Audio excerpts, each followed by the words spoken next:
In a major development, Mapusa police have arrested Ajay Gupta in connection with a large-scale fraud and forgery case involving fake health certificates. These false certificates were allegedly used to obtain trade license across Goa.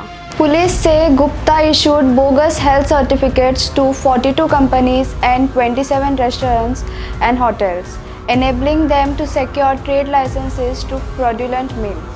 Today, Mapusa police produced Ajay Gupta before the Judicial Magistrate First Class court.